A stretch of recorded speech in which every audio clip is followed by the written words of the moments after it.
somebody this yesterday. I actually have a degree in video. So I do my live stuff. I do, live on purpose, because otherwise I get caught up in, I need to edit this. I need to get the timing. I need to get the edits, and if it's live, it's like, first of all, everybody's more forgiving because we all understand how live works. And secondly, too bad if somebody's not, it's gone. I can't fix it anyway. Move on with my life. And like real life. I like it. Like real animals.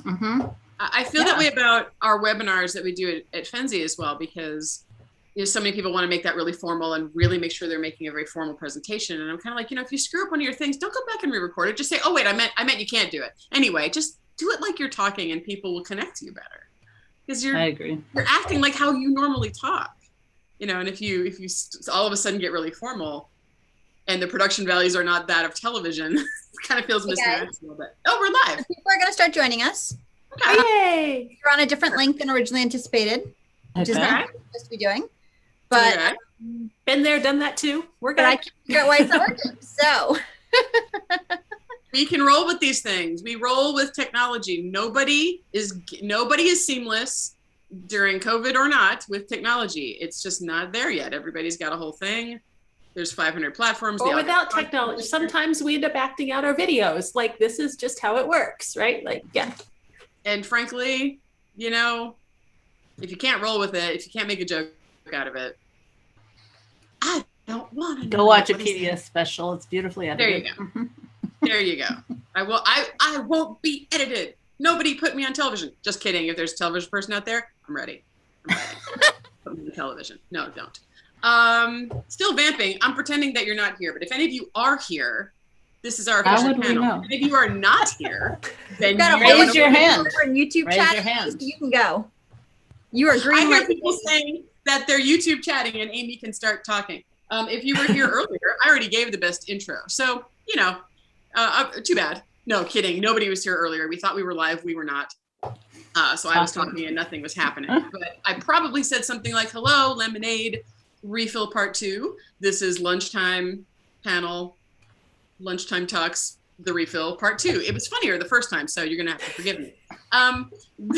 We are here with the best panel ever. We're going to talk to you about socialization and do we have it right? And should we be thinking about it in different ways? And what are all the thoughts that are going to come up? Lots and lots of them. I know I have lots, but I'm the host, not the content provider. I'm here with Laura VanArendonk Baugh, which I can say, yes. Dr. Kathryn Lord, yes. And the illustrious Suzanne Clothier, who we are lucky to have with us here because I cannot wait to hear what your thoughts are about raising the dogs of the world. So to get us started, I actually want to make sure those in the audience know what you guys are teaching here at Lemonade, because even if they've missed it, you've already done it, they can go back and get all those. So, and I certainly haven't seen all of your things yet. So to me, I've got clockwise. I know if you don't see it the way I do, but too bad. Laura, what are you teaching here at Lemonade this year?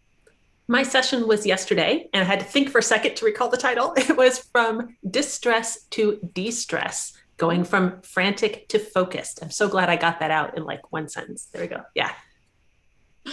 It's essentially how to help dogs kind of calm down. Yeah, it's taking dogs who are wrapped around the axle, over arousal or shutting down, which is all the same thing, just expressed different ways, and teaching them how to think proactively and rationally in that situation rather just knee-jerk reactions. Right, and it may work for humans too. Your mileage can vary. Right, clarity of thought. Right, who doesn't want clarity of thought? No one needs to be all crazed up. Dr. Lord, no, you said I could call you Kathryn. So Kathryn, you can call me Amy. Everybody can call me Amy. What are you teaching this time in Lemonade?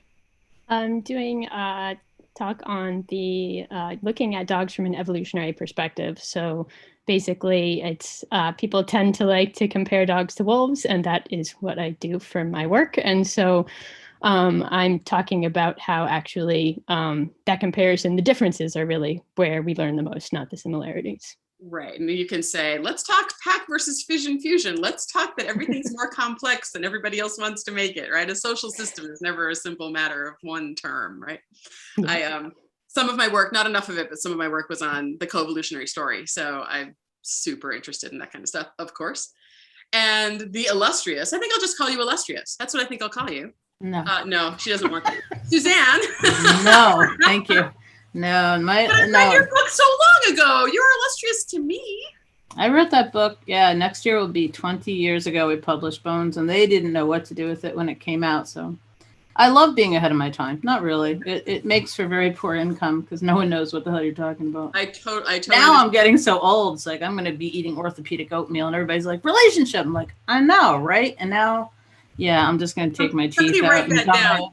Orthopedic oatmeal. I want that on a shirt. Someone out there, please put down orthopedic oatmeal because that's the best thing I've heard all day. What are you teaching for Lemonade this time? Or you already taught, but what? Yes. Yesterday was on movement, what your dog's body can tell you about behavior training and performance issues. So one of my not my pet peeves, but one of my specialties is movement and understanding what healthy functional movement looks like. And, the body is what the dog drives to work. So it doesn't matter how good we are about thinking about motivation or rewards or reinforcement or how positive we think we are.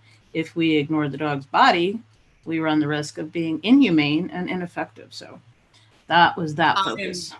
Definitely going back to watch that one, but I always do. I always go back and watch them all because this is the best compendium of the great minds. So it's super exciting. So if we're going to talk about socialization, I, like many people, like to start with operationalizing, at least in some way. And it doesn't have to be the most formal or necessarily a consensus. I think people have different ideas of what they think socialization is and what they're aiming for. But I thought it'd be a good place to start to say, when someone says, the socialization process, what is that for you? In your thoughts or in your plans or if you want to teach people to do it, what are you talking about when you're saying we have to socialize this puppy? Anybody, if you have thoughts, can jump in. I'll start because I think I start earlier than anybody else as a breeder, which right, is there you go. Yeah. 10 going on 11 generations of German Shepherds and some other breeds. Plus all my work as a consultant for guide and service dogs. So at this point, I think we have well over 15,000 puppies raised using my Enriched puppy protocol, so that we start from the get-go, so that sometimes when we're comparing dogs and different ages and stuff, it's all based on Fuller and Scott, which was a fairly impoverished environment, to say the least, where interactions don't happen. But if you borrow from child psychology, socialization starts at the very beginning with these serve and return interactions. So from even before the puppies have their eyes open, we're there, we're responsive. When they serve out a signal, we are returning that. So that is the very beginning of socialization. There is someone out there. This is where secure attachment comes from. So long before anyone gets their puppy, what happens before 7 or 8 weeks old is actually the foundation for what's going to happen forever after. So we think when we get them at 8 weeks that they're blank little slates and we can do everything we want. It's like, no, they've already gotten to the equivalent age of 4 or 5-year-old kid by the time they're 7 or 8 weeks old. I'll let you continue that answer, but what you said reminded me that people often also think of it as socialization is between whenever they think it starts and then a time when they think it ends as well. And you're saying, I'm starting it before you think it starts. So I'm going to, assume or ask you that you're also going to be thinking that it doesn't just stop at a certain window period that might signal some sensitivity periods ending, but we are socializing really. Or but it works. Yeah. You think of it as like, nope, it's a different period. I stop those things and I do something else when a no, there's a window where the brain is open to certain input, and we know from many different species that there are windows. It's almost like a train, so that at certain stations, some of those boxcars are wide open and they're like, yep, loaded up. But if you don't, the freight train doors start to close. Some of them close irrevocably. Some of them close, so it's much harder to get in, and you will never fit in again what could have been fit in at the right time. So that's what a critical period actually means. This is critical for normal, healthy development. Sensitive periods mean that the animal's more sensitive to a specific type of input. So none of us would send a kid to be 5 years old and then say, well, he knows all about being a human. Now let's just lock him in the basement. When he's 18, we'll let him out, and his dating life should go really well. No. Or like, I think he kind of missed some stuff in junior high. Yeah, I know that guy too. It's like, oh, So yeah, it's an ongoing process of being a social being that I don't think ever stops. I'm 62 and I'm still like, oh, so maybe I shouldn't have said it quite that way. I swear I've been desocialized, to use the term completely incorrectly and non-objectively. I've desocialized this year. I've been in my house. So having certain social experiences and learning certain behaviors certainly is an ongoing thing. But you know, Kathryn, I know you probably have thoughts on these kinds of things where critical or sensitive or something else, there are times in a young and a juvenile animal's development where certain things need to happen, or we'd like them most to happen, or they're most well received. And yet, I think some of the trainer lore, or some of the trainer habits, or some of the trainer oversimplifications or adages about when those things happen, or if we even know when those things happen, have to be pretty updatable by now. And I know you've got your hands in that. So yeah, so I study a lot about the primary critical period of socialization, which Sue was referring to earlier. And it's a time period in all mammals and birds when the brain is developing really rapidly. And because of that, the information coming in has a big effect on the development of the brain growth itself. And the shape of your brain going on that's going to determine how you behave as an adult. And so during this time, it's super important, if you want a dog to behave a certain way, to give it certain environmental inputs. Now, before I get into a little more about the primary critical period, I will mention there's also a secondary critical period of socialization, which is that later thing. Very little research on that. We're just starting to try to get some pilot data on when that might start in dogs. It exists. We know it happens in rats and mice and humans. It's kind of equivalent to adolescence in us. And it gets tricky with dogs with different developmental rates the further you get out, but it happens. Right. So, and it occurs to me that to think of it as, can I have that, please? I was brought a treat bag. I think of it as, because I think a lot of people, the lay community, the people raising dogs, or just people whose expertise mostly lies in just dealing with animals, don't quite realize that human beings have of course similar kinds of timelines in their own life, but also that adolescence is a separate place, because we know that language learning after that takes a very different course, and getting to fluency after a certain period. But a lot of people think, well, that's at the 3-year-old mark. It's like, yeah, 3 and 4, these are times, but adolescence is also another time where things can be shifting. And I don't know that I personally would know anything about exactly what's changing in dogs for adolescence. Like, I have my ideas and my experiences, but I don't have anything I can really lean on scientifically to say we know what's going on in adolescence with regard to either social learning or other kinds of learning. Is that because I don't know and you do and you can tell us, or is that because we kind of because nobody knows? But I mean, we have some ideas, we have some hypotheses, but it's really hard to do the studies. It's much easier to do the studies on the primary critical period of socialization, and those are really hard to do. So the later stuff's even harder, although with the GPS technology and stuff that we have now, with like FitBark and those kind of things, and more hands-off data collection, where we're better able to follow animals through their first and second years, which is what we're talking about depending on the dog. So we'll hopefully be able to get some data. But I think probably, well, before I explain what I think is going on in the secondary critical period, you kind of need the primary critical period, or it makes no sense. Right. So and we'll be able to, we'll just kind of delve into it more. But I'm also thinking that, like, in absence of, we don't have an absence of information. We have Scott and Fuller, and we have other things. We don't have no information. But in absence of really ironclad, this has to happen here, these things must happen at this exact point for every breed, which is not true. We people who are helping raise pets, right, Laura? We have to really do our best with what we know and what we see, and we have to do it through pet owners. We have to help them kind of do that, which is something that I know you've been doing your whole career, working with pet people, Laura. So it can be tough to put a pin in exactly what we want for socialization, right? But yet you have to explain it all the time, don't you? So I'm going to wrap up everything that has been said because it can get so technical, and we can nerd so hard on it's 7 weeks and 3 days, or whatever. And but the way I sum it up for like lay people who have to just put this in practice with the puppy they just brought home. As I say, it's equipping for living well. Like that's what it is. So I want to cover, because, and here's my frustration is the term socialization, while it has technical meanings, it has a pop culture meaning that sounds like go be social, which is not really helpful. Right. And so I think just saying, no, we're equipping your puppy to live a complete, healthy, practical life. It sounds less like go socialize, and which cause a lot of things, and instead sounds more like, oh, there are experiences we should think about and skills to acquire.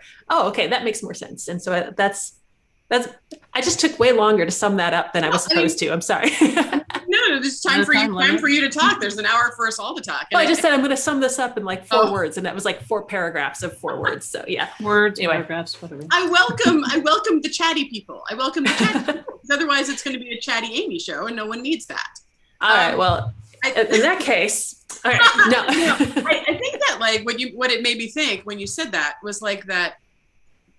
Because of an absence of information, we all tend to have things we think are important for a dog to learn in this early phase, whatever we call this early phase, and whatever the boundaries are on this early phase. When we get to this puppy, we're helping a person, or we've gotten a puppy, we often have, as each trainer has strong opinions as to what needs to happen now and what I can punt down the line and say, you don't maybe have to learn sit now. It's fine if you do, but it's not critical that you learn sit now. So let's not, we can teach it, but I'm not going to devise 20, kind of ways to teach you to sit. We got to get you outside the house and things like that. So every trainer's got their own whatever. And partly we have to allow for that because we have no precise information on literally exactly how each dog. I would say we do actually have more precise information on more precise information than we have out there, right? But for the given dog we're seeing, so many people have to be like, okay, I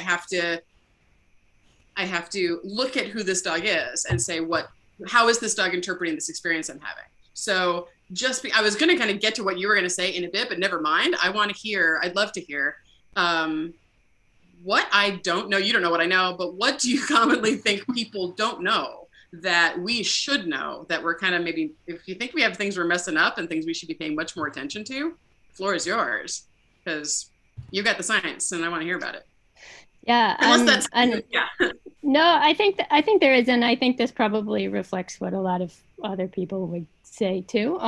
There's a lot of confusion about timing in the primary critical period of socialization. I'd say that's the most common question I get from people with puppies is like, well, I heard, and it's all called different stuff, and it's really confusing. And that's largely Scott and Fuller's fault. Mostly Scott. He wrote a lot of papers on the primary critical period of socialization. And if you read them all, they all have different dates for when he thinks things like beginning and end of the primary critical period, which totally confuses people. Then he also has some really bad terminology, like the onset of fear, which is a terrible way to describe what he's talking about. So it totally confused everybody. And I think we're still kind of reeling from that especially in the popular world, where it's three spaces removed from the primary literature, and then they're just like, well, I don't know what we're talking about. So if you go through it all, the basic biomarkers, and again, I totally agree with what you said. There's no one thing to do for all puppies. This is just the developmental trajectory in general. And I will say I have some data to suggest that it varies by breed, which means it's probably varies by individual to a lesser degree as well. But the overarching general biomarkers are that the primary critical period of socialization is something that doesn't you have to think about what you mean by start and end.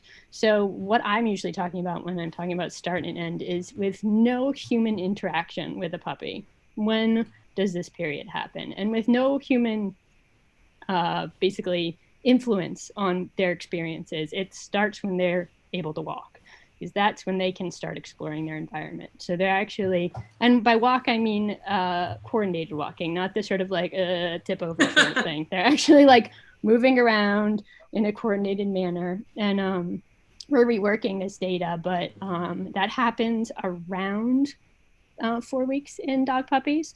And so they start to get up and actually explore their environment at that point. And dogs actually have all of their senses online by then. So they can see, hear, smell, touch, feel, all of that.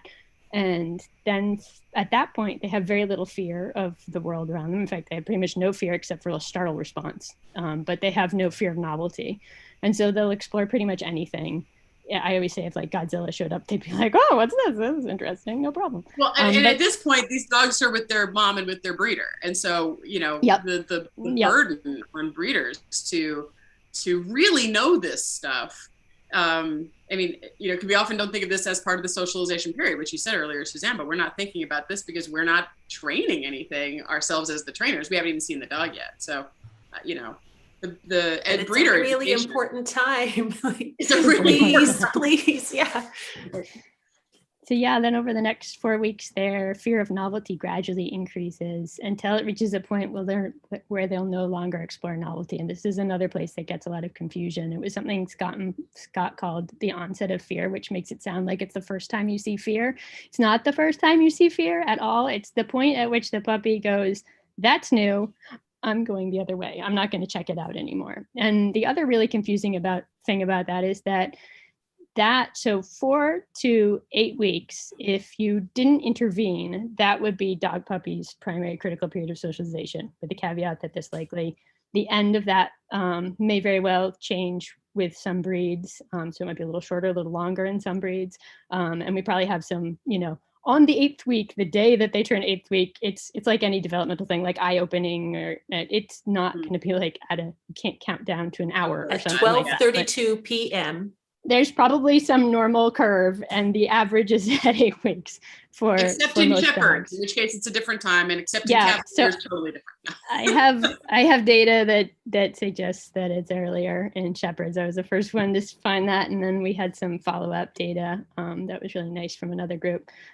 We don't know though if that's all shepherds or just the shepherds we tested, but it would work really nicely if it was all shepherds. And labs are probably later. We also found that, but the interesting thing is, what's that period telling it? Like when that's over, what kind of shift? So 4 to 8 weeks, if you left the puppy alone, that would be when it would explore and basically learn what things are familiar and what things are novel. So after that point, they wouldn't explore novel things anymore. And so it would create sort of a closing of opportunities for them. However, most dog puppies aren't just stuck in a box and left there to do this. Most dog puppies are around people. And we can extend that period out in both directions. So before they can walk, they can hear before they start walking. They can smell before they start walking. They can feel before they start walking. And so we can actually introduce those things. They're not going to go out and get them, but we can introduce those things as soon as those sensory abilities come online, and they will get that experience, and their brain is still plastic, not as plastic as it will be later, but it's still getting a lot of information and developing a lot of stuff really fast at that point. So classically, people start saying like 2 weeks is when people start doing that sort of thing. Of course, if you did it earlier, it probably would do stuff too, but you got to be careful. The really little ones, sleep is super important too. So you can really overdo things. You want to overstimulate, you don't want to get HPA. Go crazy. But yeah, so there's all sorts of research on people tipping puppies over and doing a lot of stuff like that. But which you can do before 4 weeks. And you could do sound by 3 weeks, their ears start opening, so you can introduce sounds and things like that. And then on the other end, as we're pushing the other direction at 8 weeks, I mentioned that if it's truly novel, they'll walk the other way. But if you introduce a familiar element, then suddenly it's not truly novel and they'll explore it. So example I always use is like if you get your puppy at home at 8 weeks and you have a garbage can with a flappy trash bag and they go, whoa, well, they know you. And if you touch it, then suddenly it has an element of familiarity to it, and they'll walk right up to that thing and check it out, and their brain is still quite plastic, not as plastic as it was before 8 weeks, but still quite plastic, and there's still a lot of influence on developing brain structure at that point, all the way out to around 16 weeks. Right, around that shift time. And again, it's probably a normal curve, and that's the average. Right. Which is why sometimes I'm like, well, 18, the puppy still seems very puppyish. And then the 14-week-old cattle dog who seems much more mature, or whatever it is. It seems also that you're kind of saying, or I'm taking in from you, that like along that breeder line, everything that's happening for that puppy in a familiarity sense, like everything that as wide as that exposure, and I don't think that's the right word, but how many things you've seen that you can put in your mental database give you that many more things that can be added because you can put one familiarity factor on the next. So if this mythical puppy in 4 to 8 weeks had 2 things it saw, you have a different. You'd have a really hard time after. Dog had 400 things it saw. And again, I'm just making up dumb numbers. Yeah, you're definitely building a base for them to for that later and building off of. And their dogs are really special in being able to do this. Their ability to have all their senses online before they start exploring is unusual. We think that's evolved especially in dogs. Wolves are blind and deaf when they start exploring. And so they do not they're basically adding on during their critical period. They're adding the information on as it comes online. So they start with the ability to smell and touch, and that's what they get for 4 weeks. 3 weeks they can hear, and 2 weeks they can see, but to them it's all about the sense. So they don't add on well, whereas the dogs are like, I get the full picture all at once. I know what this sounds like, what it looks like, what it smells like, what it feels like. And if any of those things come up later, it's an element of familiarity that I can build off of. And so they're real special that way. It's so amazing. I would disagree. Say, you as a breeder, what is your take on it? I would respectfully disagree. The puppies absolutely do explore, and I have to be very careful when I'm reading studies that have puppies that are in relatively unenriched environments, which is what Fuller and Scott had. There is no real enrichment. So an enriched environment has a completely different effect on the puppies. I just mentioned we've redone. This isn't based all on Scott and Fuller. We've redone this stuff. But yeah, I get that. But I will say, after a lot of puppy rearing and a lot of comparisons in service dog schools where here's how they raised them, and then here's how the puppies turned out when we added enrichment, they absolutely do explore. They absolutely, and it's just like babies crawling around. So what are you talking about by exploring? Maybe the difference in opinion there. That they actually make use of their environment. They make use of a lot more space. It is not just as simple as find a place to rest, thermoregulate.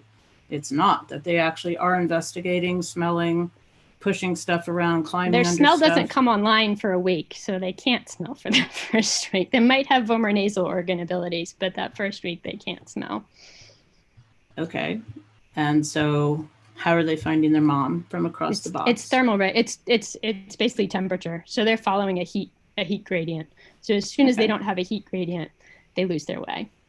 So that when I put puppies into an enriched environment, I get very different behaviors than I get. And this is across many breeds, everything from little tiny toy breeds to giant Great Danes and Marumas, that when you give them a more enriched environment, it's what they do, is they do move around and explore it.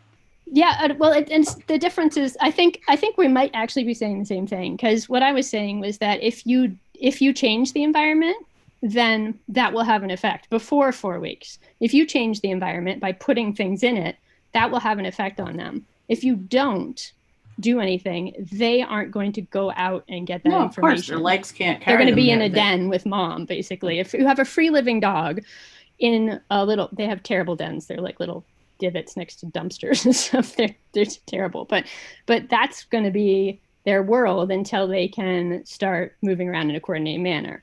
That's great if we're raising feral dogs, but we're not. We're trying to raise companions. So once we have an effect, then you can have an effect before that 4 weeks, because you're introducing smells, you're introducing sounds, you're introducing all those things, and those will have an effect. I totally agree. That would be my point, is to build a completely different thing. When you talk about fear of novelty, well, then building what I call the puppy's reference library is critical. And Temple Grandin talks about the value of an enriched environment for the actual development of the nucleus accumbens. So in an unenriched or unsafe environment, that grows heavily tipped towards, I don't know what it is, and I'm not going near it. The puppies that grow up in enriched environments, right, their first response is, oh, cool, there must be a pony. What kinds of things, to focus it a little later than that period, what kinds of things do we want to see that breeders can be doing? Let's say 4 to 8, or let's say 5 to 8, or even if we don't agree on the window, either way, what kinds of things do we want to see? What kind of novelty are we talking about? Because we don't have that, and then we can switch to what we're going to do as trainers afterwards. But what kind of novelty are we talking about? And what are we looking for in a puppy? What are we doing wrong there? Like, we add something novel and it turns out it has a negative effect. Is it possible to have a negative effect between 4 and 8 weeks? And if so, like what kind of takeaways would we like an audience to be thinking about? What do we want to put in this environment, and what do we want to not see from the fact that we've done that? Like what's a mistake that can happen in there if you have? Well, noxious is anything that the animal, the organism can't adapt to. So like if I put in a different texture surface, it's not going to be any longer than 2 puppy lengths. So in the scooting puppy who's moving across stuff, he actually in 2 body lengths has solved the problem. So that experience in his nervous system, this is slightly slicker. This is an uneven balance. This is all starts to develop the sophistication of coordination, because the brain learns sometimes we're on a slight slope. Right, Sometimes we're on a downhill. Sometimes we're on an uphill. Sure. And this is all stuff that happens with a good sized litter anyway. Their mom flips them upside down, so do their brothers and sisters. right. All those textures go into that nervous system. So that's what we're after. Is it's always age appropriate and size appropriate. And you're throwing in, you know, I assume, I mean, all of us, I mean, we're not all breeders, but I mean, we're thinking novel surfaces, on all kinds of house sorts of things, because we want dogs to be okay in houses. So we might be introducing noises and blenders and whatever home things there are. At the right age, yeah. Mm-hmm. At the right ages, which say you, because I don't know exactly, because I don't get a hand on puppies under 8 weeks ever. I don't see that population ever. So I wouldn't know how to breed. I wouldn't know what to put in front of a puppy between 4 and 8 weeks. So if you can be specific, both of you. And then also like, are you thinking also externally yet at that point? Let's just pretend we've controlled for disease. I know we can do that logistically, like just by what we can do. So we don't have to go down that track, but are you also thinking field trips? Are you thinking some kind of outdoor situation before this dog goes home? I would just say generally that you should be looking ahead to what you want this adult dog to do. So when I'm working with people working with guide dogs, I'm suggesting different things. That dog has to be bomb proof. So we want to get as much in as we possibly can. Whereas if it's a dog who's going to live its life, you know, in someone's backyard, those are the most important things. It's going to be doing agility. That's going to be the most important thing, right? So whatever you want that dog to do as an adult, you want them to be okay with it. They should be seeing it between, you know, that time period in a positive way. Sort of general, that would be my general outline. And then the other negative thing I would just mention is mom's interaction with a pup. So if mom's overly, if she's overwhelmed, she might snap at the pups, things like that. That's also something really important to keep in mind with mom's welfare during that time, right? How she's interacting with them and keeping her happy and being able to get away from them and things like that. Do you think of that both behaviorally, like she's displaying behaviors, or are you also thinking biochemically she's stressed and she has something other, you know, I don't know. Yeah, so we'll see. It can be either. So we'll see, and it varies by breed, but we'll see moms who will kill pups because they can't get away from them, for example. That's the extreme, right? So basically pups will suckle until they're not allowed to. It's not anything to do with being hungry. It's positive reinforcement right there. You know, they suck, it feels good, they will drown themselves if they're allowed to. And the only reason they stop is mom gets up and leaves. And so if mom can't get up and get away from them, once they start moving around and following her when they're little, it's not so bad. She can get up and they can't, you know, really follow very well. But once they start following her, her inability to get away can result in her, you know, disciplining them harder and harder until it gets dangerous. And some mothers won't. Some mothers will just let them. And then you just have a really unhappy mom. It's just getting the life sucked out of her. But do we think there's an effect socially in the sense of, you know, at that point, before a trainer has seen the puppy, before the family has seen the puppy, of the mother's behavior socially toward other things? If the mother is fearful and so is barking at every person or every other person than the one person they know, dogs in shelters or dogs who, you know, they don't see the new people very much, and some new family comes over to see the puppies at 4 weeks and the mother is barking at them. Is this, I mean, I don't know how much we know, but I'd love to know how impactful that is on the puppies themselves. Are they learning from that, or is it going kind of through in a more general indirectly. There are old studies that show that, you know, genetically fearful dogs give in puppies from genetically not fearful dogs. Right, the cross-fostering. Absolutely, cross-fostering, and those puppies are like, well, if mom says this is scary, it's scary. Right. And then biochemically, it does change the. Yeah, I don't know that I know when that has the most impact. I don't know if that same barking fit at 4 weeks for the puppy is the same experience as the 8-week puppy. I mean, maybe that's not easy. In general, everything, their sensitivity between 4 and 8 weeks. At 4 weeks, they're basically the most open to everything because there's nothing built in the brain yet, right? So if you have a pathway that's been started, you only have a certain amount of leeway to go from there, right? And so at the beginning, you can go anywhere, and then it starts to build, and you start to get less and less choices on multiple levels, but just very broadly. Right. And so the later it is, the less effect it has during that time period. But I would say that it's not like every bark that mom produces is like, oh God, it's going to destroy the puppy. I think what tends to probably happen is that mom is limiting the pup's experience during that time too. Oh. So if mom's really freaked out, then the pups aren't getting that experience because people are like, oh, we don't want to bother mom, you know? And so I think that also has a really big effect on what their experience is, not just them hearing her bark. Because I've also had pups who, you know, from shelters. I've done a lot of work with shelter pups who get taken away from their moms at 4 weeks because the mom is having severe behavior problems and they can't get to them and things like that. And I had one litter that went through a tornado and they were totally fine. And mom was not, but they were like, whatever. Boy, we're 4 weeks old. It's not a problem. I mean, I know we're just touching on, you know, there's a lot of indirect things here. We're not nailing down everything as, you know, as follow this recipe exactly, but there's so many factors that we control the factors we've got. We influence what we can. And so much of it is what genes do we have that this environment is working on and what's happening in the environment that I didn't control and didn't even identify. And we've got to do the best we can. And then we get the puppy. Laura and I, although I know Suzanne, you do as well. We probably all train, but I mean, because we haven't really heard from you very much yet, Laura, I want to rope you in more on this. And like, maybe the first time that sentence has ever been said. Yeah. I don't know how quiet. How did that happen? But then we get them at 8 weeks and we're like, okay, we got what we got. We have to keep making sure this is a positive experience, you know? Amy, even before 8 weeks though. So I would like Laura to address this because we're talking about puppies, but it's what I call the Piggly Wiggly moment. You found this dog. I don't care what age he is. You have found him in the parking lot of the Piggly Wiggly. Right. What is it? You know, like he doesn't come with a report. You don't know what did or didn't happen. So that socialization for me, and I think this is right up Laura's alley, is what is this animal at his point in his life? What does he know? What does he not know? What does he need to know?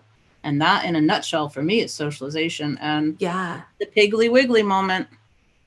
And we never know what we got. We got the puppy. Here it is. Okay. Yeah, well, and this is the thing. Like I live a completely split life on this because the nerd side of me is like, oh, this is great. Like, tell me more, you know, and all this. And I want to ask all these questions about the research. And the practical side of me says that way is just going to bog down, overwhelm, and scare, you know, the majority of my clients who are going to start fretting, well, wait a minute, do I need to know? And like, how do I do this perfectly if it's so right? Perfect, and what do I do? And they don't know if they have 4 generations of fearful genetics, and they don't know what their puppy went through in the shelter, and they don't know all of this stuff. And you know, it's the same thing when people are like, well, is my dog aggressive because the kid fell off the bleachers that one time as we were walking by? I'm like, I don't know and I don't care. Let's deal with the dog we have, right?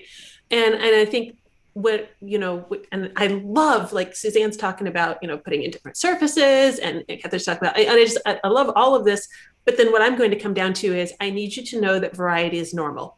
Like when things change, that's actually normal. So when this thing changes, still normal, right? And so I just, it's hard being like having this dichotomy in my head of, please nerd on the thing, but also, you know, I need to make this about this. Yeah, think a little bit more. I need to make it accessible because otherwise, if it's too big, we deal with too big by not dealing, and now I have an unsocialized dog, right? So, and we're calling it. Wherever I was going with that is, you know, I need you to know that variety is normal. Sorry, we're going to show you as much variety as I can. in the situation that I have available. We're going to teach you how to cope with the things that are a little bit weird. We're going to build in some coping mechanisms. That's called training. And then, and then I'll save the tell me more about what chemicals are firing this week for a conversation that's not with my pet clients, because that's just gonna scare people, honestly. And I don't mean that in a mean elitist way. I mean, it's okay. Every person who's ever been a sport trainer knows that when you have that perfect puppy plan and you are going to have this one, we're going to do everything right. And then that just, yeah. So we don't want to do that to other people. It doesn't. And I think that we have a bit of a message.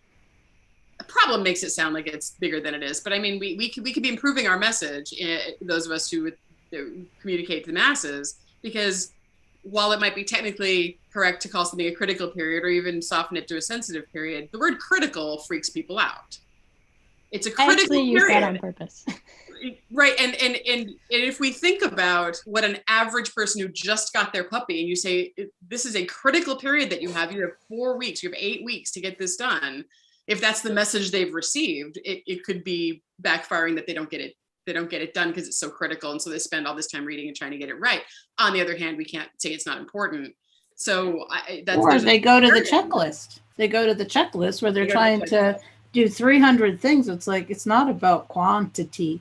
It's about the quality of the experience. So I'd rather the dog only met 25 people and thought every single one of them was a cupcake party. That's right. Then he met 100 people and 50 of them scared him or overwhelmed him. That makes no sense to me. Yes, that was the other word. I think we have a problem with critical. I'm not saying don't use it. I'm saying we sometimes have a miscommunication around the word critical. And we sometimes have a miscommunication around the word it's socialization, because not everything they're doing out there involves social interaction with everyone they see. And I sometimes get a little heat for this one, but I like to vary. I like to have categories of people for myself where there are people you are definitely going to greet as family, people you will see all the time, people you will see, people who are strangers who we're going to make friends with, but they're not inner circle people, and people you are going to ignore. And all of this is part of socialization. Even if we're not socializing with that individual person, there's still a component of exposure and learning. And so I think sometimes the fact that we've called it socialization makes people say they have to socialize literally with every person I've picked. And we don't talk about that there could be a downside to that as well. So like having more nuance to this process and thinking of it as having many aims, not just the aim of literal social interaction. That's not the only aim of the socialization period. And I think sometimes we've missed that message out there.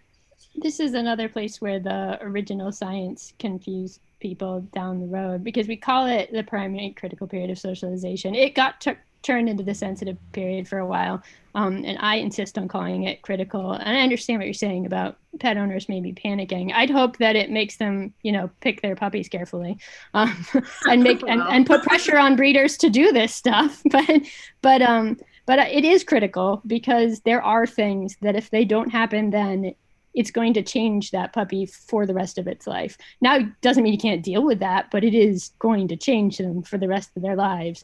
And so I think it is critical. But the other thing is that I agree that there isn't, people do get overly excited about cramming too much in.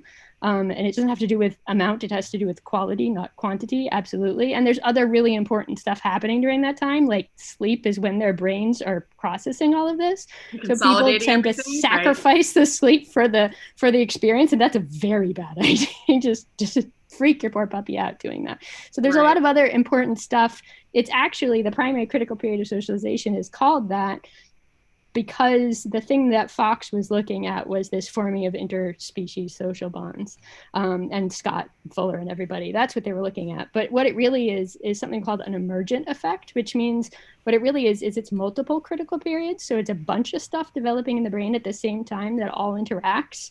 And the higher level of that is these social bonds. But the lower level of that is being able to see properly, being able to move properly, being able to interact with the world around you without running away, developing your flight distance. All of that stuff is happening, and all of it's related to socialization. So the higher level thing has to do with social behavior, but all of the things building up to that social behavior are equally important to get that social outcome, right? So if you're terrified of chairs, or stairs, it's going to inhibit how much you can interact with your world, right? And regardless of what you think about people. And these things interact in really surprising ways, which I think is probably what Laura sees, without knowing what the formula was for getting there. But you get these really bizarre choices that the pups make based on that experience. So you'll get a pup who's super well, they've met a bunch of different people, it's all great, and then they have an experience where suddenly a negative experience with hands, let's say. So, you know, they have a bad vet visit early on or something like that.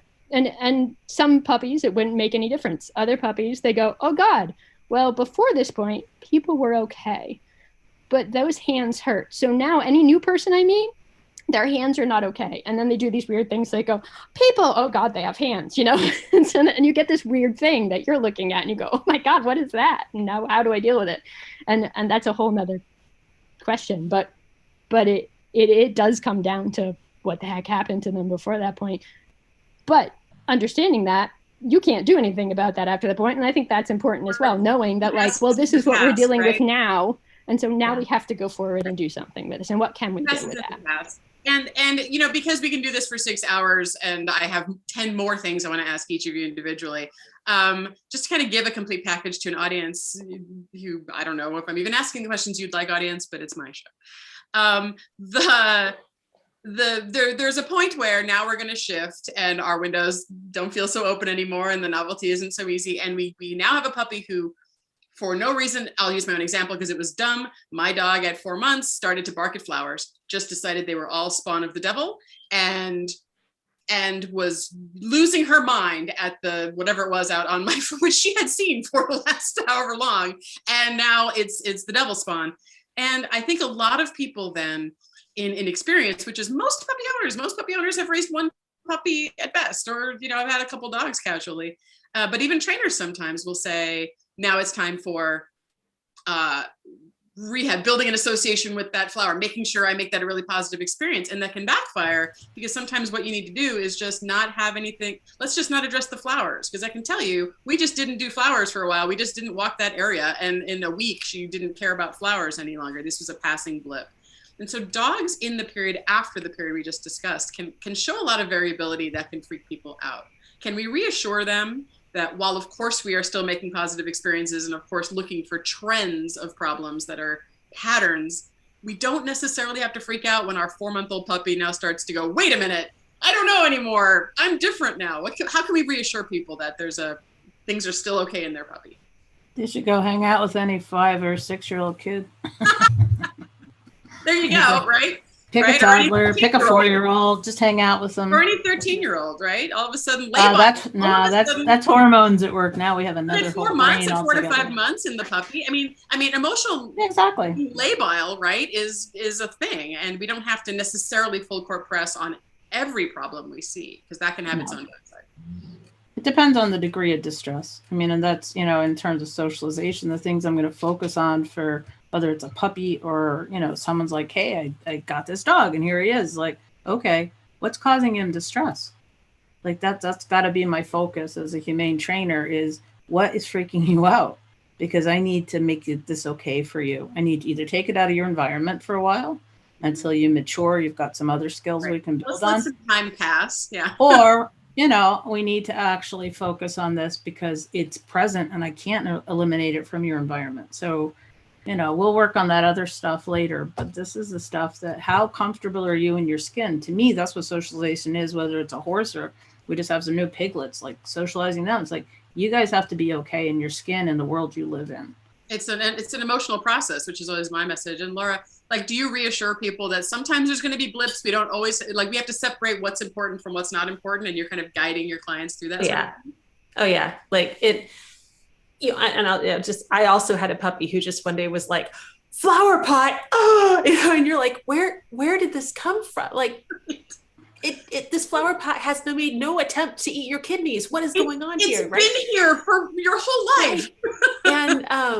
And I just like, you know what? Like, do you know how much rewiring we are doing in the brain? Like, have you ever tried to run your computer while you were doing an update? Like, you're going to get glitches. It's fine. Just, you know, let's stick to the things and see if it sorts in a couple of days. And it probably will. things can be temporary, and we'll look for, I'm your trainer. I'm going to help you look for trends. I'm going to help you look for a consistency in this that I have to worry about. Yeah. Right. But if we get several points in a row, that becomes a line. I need to know about this and we need to work on it, right? Right. But that random evil flower pot, random evil flower pot. Especially an inanimate object. If I'd avoided flowers for a couple of weeks and came back and she was still really freaked out about flowers and things that looked like flowers, I'd be like, well, I certainly seem to have a trend going on. But it was gone in a week, right? So, because they're going to cut us off in a couple minutes, I was hoping we could end with, if there's a thing that you don't think people are focusing on enough in this, like, you know what people are like in socialization, what we think of it all as kind of collectively. And if there's a thing you'd rather people thought instead, I'll go really close. I'll just go really fast first, which is think about the emotional experience your dog is having, not exactly which things you have on your list. You want them all to be thinking it's a great time. And I don't think people focus on the emotion as much as they focus on the setup they're trying to have. So that's mine. Do you all have anything you'd like to make sure people really take away that maybe I didn't ask you? Short, sweet, and the whole dog. Like, what I used to ask my puppy kindergarten classes, like, what senses were you tackling? Was that a visual experience? Was that a sensory experience? Was that kinesthetic? Was that social? Was that olfactory? Was it, auditory? And what combination? Because if I take a dog to a parade, that's completely different than taking him for a walk by himself in the woods. And it's just, you need to hit the whole puppy. You need to, just like you would with a kid, I'm going to take him to the circus. I'm going to take him to the library. I'm going to read to him quietly. We're going to go play in the brook. There has to be a whole dog experience, and there has to be an awareness of how are we affecting the whole being. Right. Thank you for that, because I think people think meeting people, meeting dogs, socialized, and there's so much more to it, right? We don't need to socialize because we have another dog at home. Yeah. That works out so well. What else would you like people to do? Either of you think that you'd like to leave people with something? Anything we can take away for real? And I'm just going to repeat, socialization is equipping for life. Like, so some puppies may need, because they're going into sport work or service work or whatever, as was mentioned. And, but it's about knowing how to think through a situation, figure something out to win, I think, as Suzanne mentioned earlier, which I always love that way to think of it. And so it's just equipping for life skills. Like, that's it. It's not about meeting and greeting, it's equipping. Picture what you want your adult to be like, and let's craft a puppyhood that's going on that path. Yeah. With an awareness that if the puppy had big gaps, that training alone and socialization alone will not necessarily overcome. And the example I give people is Romanian orphans. Like they were kept warm and fed and dry and all that, but they have significant deficits. So there has to be some awareness. Do not think that love and training and cheese and chicken alone will fill in the gaps when there were significant gaps. Yep. Mm-hmm. Right. And Kathryn, what are we, I realize there's probably 20 things you wish everybody might be doing different and you're on the spot, but if there's something that, that you wish everyone did.